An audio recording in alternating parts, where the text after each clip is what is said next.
नमस्कार, मैं मणि सर आज आप लोगों के समक्ष एक महत्वपूर्ण विषय पर चर्चा करने जा रहे हैं। आज का टॉपिक है कि 2047 तक भारत को कैसे विकसित राष्ट्र की श्रेणी में लाया जा सके, इसमें क्या संभावनाएं दिखाई देती हैं और क्या बाधाएं हैं।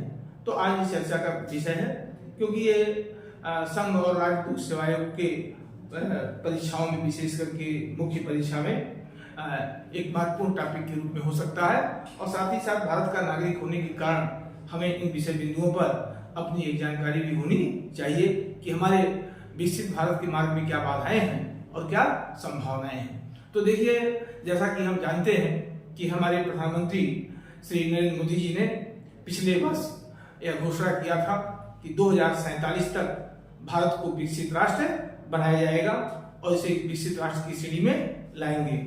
अब ये बात तो अच्छी है कि भारत के विकसित राष्ट्र बनना चाहिए, लेकिन इसमें संभावनाएं भी काफी अधिक हैं और साथ साथ बाधाएं भी हैं। बिना बाधाओं को दूर किए विकसित भारत की कल्पना नहीं की जा सकती है। तो आज हमारी जो चर्चा का विषय है वो संभावनाएं और बाधाएं पर है। देखिए, भारत आज वैश्विक राजनीति में एक उभरता हुआ शक्ति संपन्न राष्ट्र है, जो आर्थिक, राजनीतिक, सामरिक दृष्टिकोण से काफी मजबूती स्थिति में है। भारत का विकास दर काफी तेजी से आगे बढ़ रहा। G20 से लेकर G7 के देशों में सबसे अधिक विकास दर वाला राष्ट्र है कोई तो भारत है। तो ऐसे में हम संभावनाएं के रूप में विभिन्न पहलू हैं, उन पहलुओं की चर्चा कर लें कि किन किन पहलुओं पर हम भारत को विकसित राष्ट्र की श्रेणी में देख सकते हैं। इसके बाद हमारी चर्चा होगी कि क्या बाधाएं हैं। तो देखिए, संभावनाओं में सबसे पहले हम इसके भौतिक जो है कारक है। अब भौतिक कारक में हमारी भारत की स्थिति, उच्चावच, जलवायु, पहले इसको हम समझ लें कि यह कैसे महत्वपूर्ण आपके लिए साबित होता है। देखिए, भूगोल किसी देश का स्वरूप होता है। जिस राष्ट्र में भौगोलिक विविधता जितना अधिक होंगी, उसके विकास की संभावनाएं बहुत ही अधिक होंगी। जैसा कि हम जानते हैं कि भारत हिंद महासागर के तट पर स्थित एक विशाल प्रायद्वीपीय राष्ट्र है। ये हमारी जो प्रायद्वीपीय स्थिति है, ये भारत के आर्थिक विकास में, भारत के सामरिक शक्ति के विकास में, भारत के राजनीतिक शक्ति के विकास में एक महत्वपूर्ण भूमिका निभा रहा है। भूगोल किसी देश का स्वरूप होता है। जैसे अगर हम आइसोलेटेड कंट्री होते, भूटान, नेपाल, मंगोलिया की तरह होते, तो आज हम अंतर्राष्ट्रीय व्यापार में वह महत्वपूर्ण स्थान प्राप्त नहीं कर पाते। आज हम सामुद्रिक संसाधनों का दोहन अपने राष्ट्र के हितों के अनुरूप नहीं कर पाते। आपको पता होगा कि पश्चिमी यूरोप अधिक विकसित है और पूर्वी यूरोप कम विकसित है, क्योंकि पूर्वी यूरोप के देश आइसोलेटेड हैं अधिकांशतः और पश्चिमी यूरोप के देश कहीं कहीं सामुद्रिक की सीमाएं तट से उनकी लगी रहती थी। इसलिए वो पुनर्जागरण काल से ही व्यापार को, निवेश को बढ़ावा देने में क्या रहे, सफल है, औपनिवेशिक सत्ता स्थापित करने में सफल है, तो उनकी आर्थिक समृद्धि बढ़ी। तो भूगोल में सबसे बड़ा महत्वपूर्ण कारण है भारत की स्थिति। अच्छा, भारत की जो स्थिति एशिया के मध्य में है, तो एक हमारा जो प्रायद्वीपीय क्षेत्र है, ये हमें विश्व व्यापार, विश्व निवेश, सामुद्रिक संसाधन, सैन्य शक्ति के विकास आज के लिए अनुकूल वातावरण पैदा करता है। और दूसरा कि हम एशिया के मध्य में स्थित हैं और एशिया के मध्य में स्थित होने के कारण हम प्रारंभ से ही पश्चिमी और पूर्वी राष्ट्रों के आकर्षण का केंद्र भू राजनीतिक दृष्टिकोण से, विशेष करके अमेरिका और शीत युद्ध काल में अमेरिका और सोवियत संघ के साथ जो है आकर्षित। यही कारण था कि अमेरिका भी अपने पक्ष में भारत को करना चाहता था और सोवियत संघ भी अपने पक्ष में करना चाहता था। वो तब जब आपका भूगोल इस लायक था। तो एक तो समझिए कि आज हमारा 90% व्यापार कहां से होता है, सामुद्रिक मार्गों से। अगर हम आइसोलेटेड होते तो हमारा व्यापार बाधित होता, क्योंकि पड़ोसी राष्ट्र आपको वह सुविधा नहीं दे पाते। देख लीजिए, पाकिस्तान के आपके साथ है, ईरान गैस पाइपलाइन परियोजना भारत की पूर्ण नहीं हो पाई और पाकिस्तान के विरोध के कारण। तो कहने का मतलब है कि हमारी भौगोलिक जो स्थिति है वो काफी हमारे अनुकूल है, जो भारत को आगे ले जाने में सक्षम दिखाई देता है। दूसरा महत्वपूर्ण है हमारा उच्चावच। धरातल के समतल भाग को उच्चावच कहते हैं। भारत में उच्चावच की विविधता है। एक पर्वतीय क्षेत्र है, पठारी क्षेत्र है, मैदानी क्षेत्र है। अब हम मैदानी की चर्चा करते हैं तो भारत के पास एक विशाल मैदानी भाग है जो भारत को एक महत्वपूर्ण कृषि भूमि उपलब्ध कराती है। भारत के पास विश्व का दूसरा सबसे अधिक कृषि भूमि वाला राष्ट्र है। आज इतना उपजाऊ भूमि है तभी हम खाद्यान्न के क्षेत्र में चीन के बाद विश्व के दूसरे सबसे लार्जेस्ट उत्पादक हुए। आज हम एक अपने विशाल उपजाऊ मैदान के बल पर 1 अरब 40 करोड़ की आबादी को भोजन भी उपलब्ध करा रहे हैं और साथ साथ विश्व को भूखमरी संकट से दूर करने में भी सक्षम राष्ट्र, जैसा कि हमारे विदेश मंत्री भी हाल में एस जयशंकर साहब ने कहा भी था कि भारत दुनिया को भरपेट भोजन कराने की क्षमता रखता। तो ये कहीं कहीं अगर हमारे पास ये कृषि भूमि ना होता तो जैसे हम पेट्रोलियम पर दूसरे राष्ट्र पर निर्भर होते उसे ही हम खाद्यान्न पर भी निर्भर होते। एक कांस्टेंट वाक्य क्या है? कांस्टेंट वाक्य ये है कि जो व्यक्ति, जो समाज, जो राष्ट्र जितना अधिक आत्मनिर्भर होता है वही शक्तिशाली होता है। आज हम खाद्यान्न के क्षेत्र में कम से कम आत्मनिर्भर है। इसका कारण, इसका महत्वपूर्ण जो कारण है वो हमारा उपजाऊ भूमि। अब आती पठारी क्षेत्र, मैदान हो गया। अब आता पठारी भाग।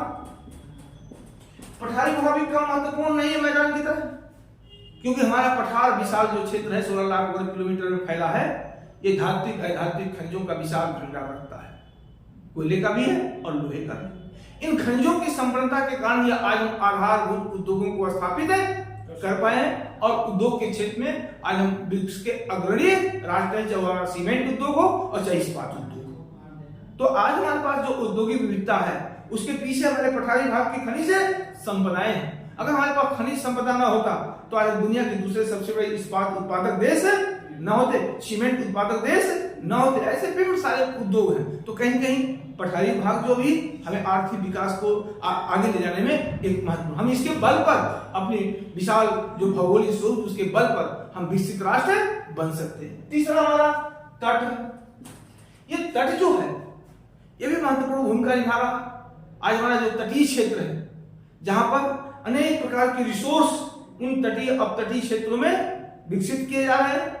आज तटीय क्षेत्रों में अनेक हमारे औद्योगिक केंद्र, व्यापारिक केंद्र डेवलप हो रहे हैं, हमारे उत्तम बंदरगाहों का विकास करने में सफल है। तो कहीं कहीं तटीय क्षेत्र भी हमारे आर्थिक समृद्धि के मार्ग में एक बड़ा सहायक है। तो उच्चावच है। अब हमारा पर्वतीय क्षेत्र, हिमालय हमारा क्या है? पर्वतीय क्षेत्र है। हिमालय की बहुत बड़ी महत्ता है। हिमालय की महत्ता क्या है? पहली बात, भारत को विशिष्ट जलवायु प्रदान करता है। अगर हिमालय ना होता तो पूरा गंगेटिक प्लेन कोल्ड डेजर्ट होता, तो ऐसा डेवलपमेंट नहीं कर पाते, क्योंकि मानव के विकास में जलवायु की भूमिका सबसे महत्वपूर्ण होती है। आज दुनिया में जहां पर अनुकूल जलवायु वही सबसे अधिक ग्रोथफुल है। आज जलवायु परिवर्तन के कारण लोगों की तापमान बढ़ रहा है तो लोगों की कार्य क्षमता भी क्या हो रही है? घट रही है। तो हिमालय में विशिष्ट जलवायु प्रदान करता है और साथ साथ आज हमारा हिमालय जल संसाधन के लिए दृष्टिकोण से संपन्न है। आज इसके कारण सतत वाहिनी नदियां हैं, सिंचाई, जल विद्युत, ये सबको हमें उपलब्ध कर रहा है। हिमालय पर्यटन के दृष्टिकोण से महत्वपूर्ण है। तो हिमालय का जो महत्व है वो कई क्षेत्रों में महत्व है, जो हमारे पर्यटन को बढ़ावा देता है, जल संसाधनों को महत्वपूर्ण स्थान दिलाता है। तो ये भौतिक स्वरूप जो है भारत के लिए काफी महत्वपूर्ण है जी। आज भारत में क्या है कि जलवायु की विविधता है और ये जलवायु की विविधता कहीं कहीं आज में खाद्यान्न सुरक्षा निश्चित कराता है। अगर हम इक्वेटोरियल क्लाइमेट के होते तो चावल में आत्मनिर्भर होते, लेकिन गेहूं का आयात करना पड़ता। लेकिन आज हमारे पास जलवायु की विविधता है तो हम हर प्रकार के फसलों को वर्ष भर उगा करके अपने भी आवश्यकताओं की पूर्ति कर रहे हैं और दुनिया में खाद्यान्न का विभिन्न प्रकार के फसलों के उत्पादन के निर्यात करने में भी अग्रणी राष्ट्र है और साथ साथ कृषि आधारित तमाम प्रकार के बाई प्रोडक्ट को या कृषि आधारित उद्योगों को विकसित करने में भी सफल है। ये तब संभव है जब आपकी जलवायु विविधता। और दूसरी चीज क्या है? आज भारतीय सेना दुनिया की किसी भी विषम परिस्थितियों में लड़ने में सक्षम है, क्योंकि हमारे पास उच्चावच और जलवायु की विविधता है। जो लद्दाख के पठार पर सेवाएं दे सकता है, जो सियाचिन में दे सकता है, वो पोलर एरिया में दे सकता है। हमारे सैनिक -40 डिग्री सेंटीग्रेड पर लड़ने में सक्षम है और हमारे सैनिक +50 डिग्री लड़ने में भी सक्षम है। आज भारतीय सेना शांत सेना के रूप में विश्व में जहां भी जाती है, किसी भी विषम वातावरण में जाती है तो अपना परचम लहरा के आती है, क्योंकि भारतीय सेना हर जलवायु में लड़ने में अपने को दक्ष पाया गया है ना। तो कहीं कहीं जलवायु हमारे संस्कृति को भी मजबूत करता है, जलवायु हमारे कृषि के क्षेत्र में विविधता भी लाता है, जलवायु हमारे कार्य क्षमता में भी आगे ले जाता है। तो भौतिक जो कारक हैं, हमारा उच्चावच, हमारी स्थिति, हमारा आकार, हमारी जलवायु, ये भारत को विकसित भारत के बनने में आगे ले जा सकता। बस हमारा विजन अच्छा होना चाहिए तो अगर आपका विजन अच्छा है तो ये भौगोलिक कारक आपको राष्ट्र निर्माण में महत्वपूर्ण भागीदारी दे सकते हैं। दूसरा आता है मानवीय कारक। अब ये मानवीय कारक क्या है? मानवीय कारक, अगर हम मानवीय कारक की बात करते हैं तो मानवीय कारक में आज भारत जनसंख्या, पहला तो क्या है जनसंख्या, भारत विश्व का सबसे बड़ा जनसंख्या वाला राष्ट्र हो गया है। जनसंख्या संसाधन भी है, जनसंख्या समस्या भी है, लेकिन सौभाग्य यह है कि आज भारत की विशाल जनसंख्या संसाधन के रूप में देखी जा रही है।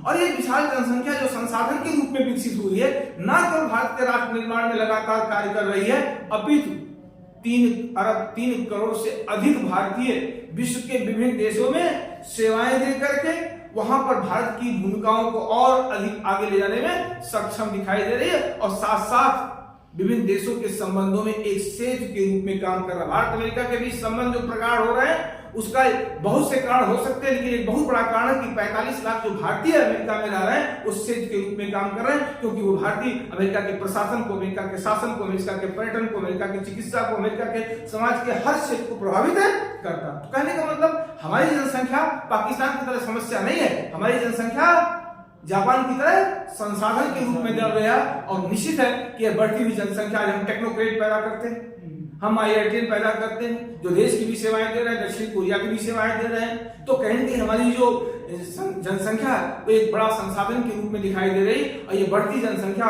जो संसाधन के रूप में आगे बढ़ रही है, इसके आधार पर हम भारत को जल्द ही विकसित राष्ट्र कर सकते हैं। मैं समझता हूं कि 2047 नहीं 2037 तक भारत विकसित राष्ट्र बन सकता है। तो एक मानवीय कारक में हमारी जनसंख्या, आज इसी मानवीय कारक में हमारे पास क्या है, प्रौद्योगिकी के क्षेत्र में देख लीजिए। प्रौद्योगिकी के क्षेत्र में हम विश्व के माइक्रो टेक्नोलॉजी पे आधारित जितने भी प्रौद्योगिकी क्षेत्र है उसमें हम पूरी तरह से आत्मनिर्भर राष्ट्र है। आज हम जल प्रौद्योगिकी में क्या है, आत्मनिर्भर, तभी हम कोविड संकट के दौरान दुनिया को भी बचाने में सफल रहे।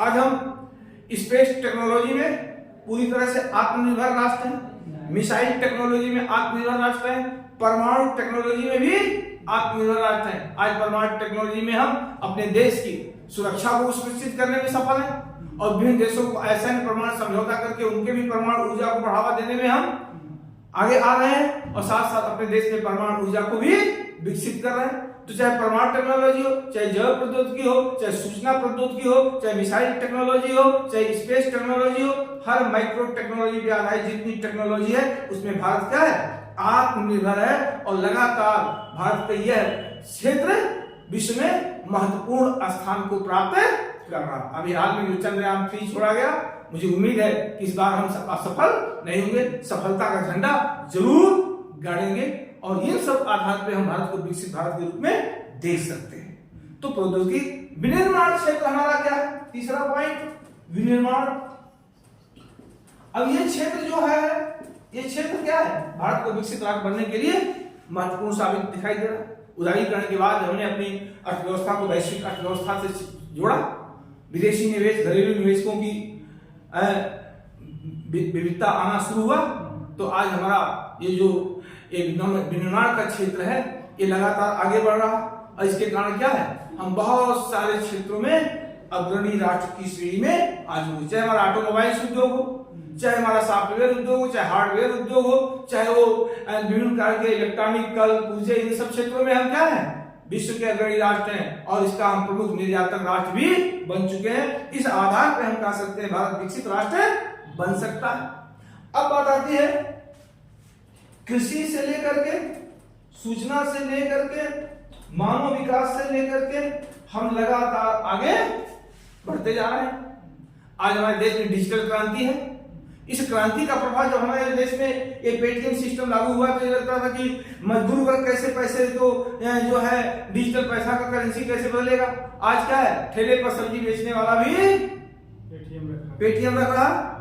उभरते भारत की उभरती तस्वीर आपको जगह जगह मिलती हुई दिखाई देगी। आज हमारा इंफ्रास्ट्रक्चर लगातार तेजी से डेवलप हो रहा। हम सड़क निर्माण के क्षेत्र में, वायुयान के वायु सेवा के क्षेत्र में, रेल मार्गों के परिवहन संचार हमारा तेजी से क्या हो रहा है, डेवलप हो रहा है। नॉर्थ ईस्ट से लेकर के देश के कोने कोने पर सुपर हाईवे से एक्सप्रेसवे का विकास कर रहे हैं। और हमारा जब ये इंफ्रास्ट्रक्चर डेवलप होगा, देश में शांति स्थिरता का जो वातावरण अग्रसर हो रहा है, तेजी से आगे बढ़ रहा है, इससे पर्यटन को भी बढ़ावा मिल रहा है। आज पर्यटन के क्षेत्र में भारत को एक महत्वपूर्ण आय प्राप्त हो रही है। आज पर्यटन किसी राष्ट्र के आय का मुख्य स्रोत बन चुका है। और पर्यटन तभी विकसित होगा जब हम पर्यटन को विकसित करने की आवश्यक सुविधाएं देंगे। और भारत इस दिशा में तेजी से काम कर रहा है। तो मुझे लगता है कि जो नीति हम आगे लेके चल रहे हैं, ये नीतियां भारत को क्या करेगा, विकसित राष्ट्र की श्रेणी में ला देगा। हमारे ऊर्जा के क्षेत्र में देखिए, अभी तक हम पारंपरिक ऊर्जा का सबसे अधिक उपयोग करते हैं, जीवाश्म ईंधनों का प्रयोग करते हैं। इसका उपयोग का मतलब हो गया कि हम इस क्षेत्र में दूसरे राष्ट्रों पर अधिक निर्भर हैं। हमें लगता है कि लगभग 17 से 18 लाख करोड़ रुपए का भारत पेट्रोलियम पदार्थों का आयात करता है। आज हम लगातार इसकी में क्या है, कमी ला रहे हैं। 2030 तक भारत नॉन कन्वेंशनल एनर्जी से अपनी कुल ऊर्जा आवश्यकताओं की 40% प्राप्त कर लेगा। हम उम्मीद करते हैं 2070 तक जीरो कार्बन कर दें। अर्थात क्या कि जो हम नॉन कन्वेंशनल गैर परंपरागत ऊर्जा स्रोतों को डेवलप कर रहे हैं, इस तेजी से सौर ऊर्जा को, पवन ऊर्जा को, बायोगैस, बायोडीजल, बायोमास, हाइड्रोकार्बन, तमाम चीज, ग्रीन एनर्जी को डेवलप कर रहे हैं। इससे हमारी ऊर्जा निर्भरता दूसरे राष्ट्रों पर लगातार कम हो रही है। और इस कमी से हमें क्या क्या लाभ मिलने जा रहा है, ऊर्जा संकट से बचने की संभावना है। ऊर्जा संरक्षण को क्या कर रहे हैं, मजबूत आधार दे रहे हैं। ऊर्जा सुरक्षा को भी सुनिश्चित कर रहे हैं, क्योंकि दूसरे राष्ट्रों पर हमारी निर्भरता क्या हो रही है, कम हो रही है। तो कहने का मतलब क्या है कि अब भारत एक ऐसे मुकाम पे पहुंच गया है जिससे हम बहुत जल्द ही भारत को एक विकसित राष्ट्र के रूप में देख सकते हैं। स्वास्थ्य, शिक्षा, चिकित्सा के क्षेत्र में आज हम क्या है, विश्व के अग्रणी राष्ट्र हैं। औषधियों के विकास, निर्माण और उनकी मार्केटिंग करने में विश्व में क्या है, आज विश्व भारत का औषधियों का सबसे बड़ा निर्यातक राष्ट्रों के रूप में उभर करके सामने आया। अब एशिया, अफ्रीका के देशों को तमाम दवाएं भारत के द्वारा ही जाता है। तो कोई ऐसा सेक्टर नहीं है जिस सेक्टर में भारत क्या है, एक महत्वपूर्ण मुकाम नहीं प्राप्त कर चुका है। स्वास्थ्य शिक्षाओं को बेहतर दिया जा रहा, सामाजिक असमानता को दूर करने का प्रयास किया जा रहा, प्रादेशिक असमानताओं को दूर करने का प्रयास किया जा रहा। तमाम प्रकार के प्रयासों का परिणाम है कि आज हम ये कल्पना करने लगे कि भारत अब बहुत जल्द ही विकसित राष्ट्र बन सकता है।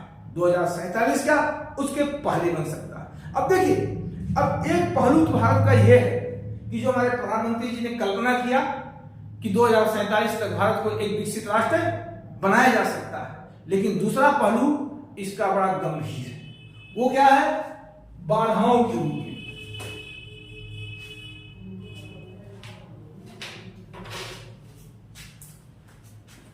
बाधाएं, अब बाधाएं अगर आप देखेंगे, बाधाएं अगर आप देखेंगे तो कई बाधाएं हैं। जब इन बाधाओं की चर्चा करते हैं तो जो हम संभावनाएं हैं उस पर पानी फिरता हुआ दिखाई देता है। क्यों? क्योंकि कभी अटल बिहारी वाजपेयी जी ने संसद में कहा था कि भारत वैश्विक पटल पर एक उभरती हुई शक्ति के रूप में आगे बढ़ रहा है, ऐसा लोगों का मानना है। लेकिन भारत के अंदर जो नकारात्मक तत्व तेजी से हावी होता जा रहा है, ये भारत जैसे विशाल वट वृक्ष को दीमक की तरह खा रहा है और भारत की एकता, अखंडता और संप्रभुता के लिए सबसे गंभीर खतरा है। जब तक हम बाधाओं को दूर नहीं करेंगे तब तक हम भारत को विकसित राष्ट्र नहीं बना सकते। हमारे बाधाओं में अगर हम देखें तो कई प्रकार की बाधाएं हैं। जैसे कि सबसे बड़ा बाधा है क्या, विशाल जनसंख्या। देखिए, एक तरफ जनसंख्या हमारी संसाधन के रूप में बन चुकी है, लेकिन ये बढ़ती आबादी, हमारे पास संसाधन सीमित है, प्राकृतिक जनसंख्या का दबाव हमारे संसाधनों पर क्या है, अधिक है। जब तक इसको अंकुश नहीं ले पाएंगे तब तक हम कितना भी मानव विकास सूचकांक को आगे बढ़ाने के लिए कार्य करें, लेकिन बेरोजगारी, गरीबी, भूखमरी, कुपोषण सर्वत्र दिखाई देगा। तो सबसे बड़ा बाधा हमको यही दिखाई दे रहा है कि अगर हम 1 करोड़ बच्चों को हर साल उच्च शिक्षा या शिक्षा के बेहतर प्रयास करते हैं तो 2 करोड़ बच्चे शिक्षा में जाने के लिए तैयार भी दिखाई देते हैं। तो कहीं कहीं संसाधन पे हमारा भार बढ़ रहा है। आज हम स्मार्ट सिटी की कल्पना करते हैं। स्मार्ट सिटी तभी विकसित होगा जब हम स्मार्ट विलेज विकसित करेंगे, क्योंकि भारत में शहरों का जो पलायन हो रहा है गांव से शहरों की तरफ है। अगर ग्रामीण क्षेत्र का ढांचा कमजोर होगा तो शहर कभी मजबूत है नहीं हो पाएगा। हम तमाम प्रयास कर रहे हैं, तभी बंबई में लगभग 60% आबादी मलिन बस्तियों में रहने के लिए आज भी क्या है, विवश है। तो जनसंख्या को कंट्रोल करने की आवश्यकता, बिना इसे कंट्रोल किए विकसित भारत है, क्योंकि बिना इसे कंट्रोल किए मानव विकास सूचकांक को आगे नहीं ले जा सकते, क्योंकि बेरोजगारी, गरीबी, कुपोषण, भुखमरी ये सर्वत्र दिखाई देगा, चाहे कितना भी प्रयास आप कर लो। दूसरा जो है भ्रष्टाचार, ये हमारे देश में एक गंभीर विषय बन चुका है, क्योंकि हमारे देश में जितने भी क्षेत्र हैं इससे अछूते नहीं है, चाहे कार्यपालिका हो, चाहे विधायिका हो, चाहे न्यायपालिका हो, कोई क्षेत्र नहीं है, यहां तक कि हमारे राजनेताओं से लेके हमारे प्रशासन के अधिकारी, कर्मचारी जो भी कहीं हैं, ये सरकारी संपदाओं को अपने व्यक्तिगत हितों का पूर्ति करने का महत्वपूर्ण साधन मान लिए हैं, और इसका परिणाम है कि लाखों लाख करोड़ रुपए का घोटाला देश में समय समय पर दिखा जा रहा है। तो जो भ्रष्टाचार है ये आपको विकसित राष्ट्र के मार्ग में बनने में सबसे बड़ी बाधा के रूप में हम देख सकते हैं, क्योंकि कोई ऐसा क्षेत्र नहीं है जहां पर भ्रष्टाचार के दाग न लगे हुए हैं। यही चिंता का विषय है, क्योंकि जो इस भ्रष्टाचार के कारण हमारे केंद्र और राज्य सरकार की जो भी योजनाएं हैं वो समाज के सबसे अंतिम पायदान पर रहने वाले व्यक्ति को सही तरीके से पहुंच नहीं पा रहा, बीच में ही खाने वाले लोग लगे हुए हैं, और अगर पहुंचने की करें तो कागज पे अधिक दिखाई देता है और जमीन पर कम दिखाई देता। यद्यपि इस डिजिटल क्रांति के आने के बाद कुछ चीजें भ्रष्टाचार के क्षेत्र में अंकुश लगाई गई है, लेकिन फिर भी अभी भी भारत में भ्रष्टाचार एक बहुत ही गंभीर स्थिति है। बिना भ्रष्टाचार को रोके हुए हम सामाजिक समानता को नहीं ला सकते, आर्थिक सामाजिक समृद्धि नहीं प्राप्त कर सकते। तो भ्रष्टाचार हमारे देश में विकसित राष्ट्र के बनने में एक बहुत बड़ी बाधा के रूप में हम देखते हैं। तीसरा जो है संगठित अपराध एवं आतंकवाद, ये दोनों का जो परस्पर मेल है ये आपके देश में शांति, स्थिरता और सुरक्षा के मार्ग में क्या है, बाधा। आज हमारे देश में मादक पदार्थों का व्यापार अवैध तरीके से संगठित अपराधी इस कार्य को बढ़ावा दे रहे हैं। आज हमारा युवा जो संसाधन के रूप में दिखाई देना चाहिए वो समस्या के रूप में बढ़ता जा रहा है। तो मादक पदार्थों का अवैध व्यापार, घुसपैठ, छोटे हथियारों का प्रसार, ये कहीं कहीं आपकी शांति स्थिरता के मार्ग में क्या है, बाधक है।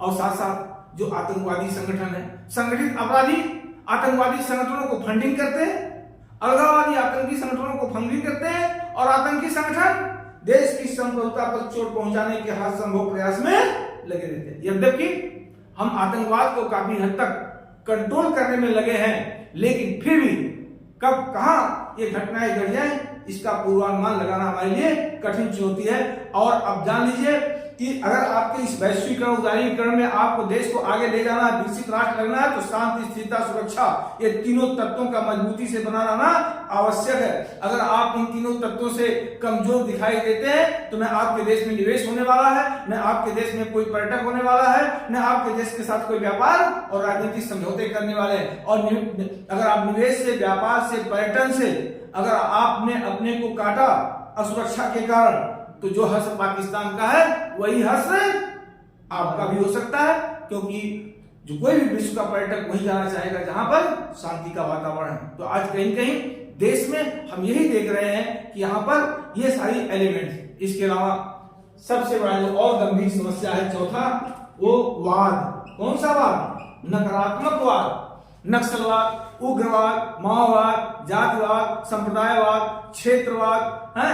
ये जो नकारात्मक वाद है ये आपकी एकता, अखंडता के मार्ग में बड़ा बाधा है। आपको आप कल्पना करिए, आप सोचिए, झारखंड, छत्तीसगढ़, मध्य प्रदेश, उड़ीसा, ये रत्नगर्भा स्टेट है जहां देश का 70% मिनरल्स आता है। इनको सबसे विकसित होना चाहिए, लेकिन सबसे निचले पायदान पे है। ऐसा क्यों? क्योंकि लंबे समय तक इन वादों से ये प्रभावित रहे, इसलिए इन राज्यों में निवेश आकर्षित नहीं हो पाया, है ना। तो कहीं बेरोजगारी और गरीबी सर्वत्र दिखाई दे, और जिसने निवेश किया वो शोषणवादी नीतियों के तहत किया, वहां के संपदाओं का ग्रहण किया, लेकिन वहां के स्थानीय लोगों को उसका लाभ प्राप्त नहीं। इसीलिए नक्सलवाद को क्या मिला? आर्थिक सामाजिक विषमता का ही प्रभाव नक्सलवाद है। और आज अर्बन नक्सलवाद, ग्रामीण नक्सलवाद, यद्यपि नक्सलवाद पे हम कंट्रोल करने में काफी हद तक सहायक है, लेकिन इसे जब तक समाप्त नहीं करेंगे तब तक विकसित भारत का कल्पना नहीं कर सकते। ये नकारात्मक वाद है, इनके स्थान पर राष्ट्रवाद होना चाहिए। आज हमारे देश में अगला जो पॉइंट हमारा है वो राजनीतिक मुद्दों पर है। आज राजनेताओं में नैतिक मूल्यों का तेजी से पतन हो गया है।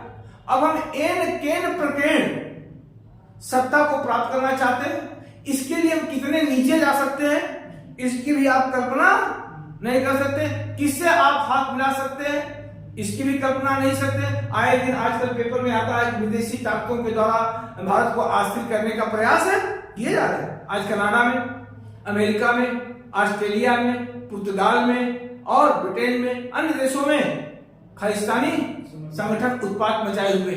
ये कहीं हमारी छवि को कमजोर करने में, जो पंजाब एक लंबे समय तक संघर्ष करने के बाद आतंकवाद से मुक्त हो पाया था, अब पंजाब में पुनः हिंसा को बढ़ावा देने की कोशिश की जा रही है। और इसके पीछे मुझे कहने में कोई संकोच नहीं है, कहीं कहीं राजनीतिक अवमूल्यन का ही प्रभाव है, अपने तुष्टीकरण की नीति का ही परिणाम है कि आज पंजाब में पुनः आतंकवाद।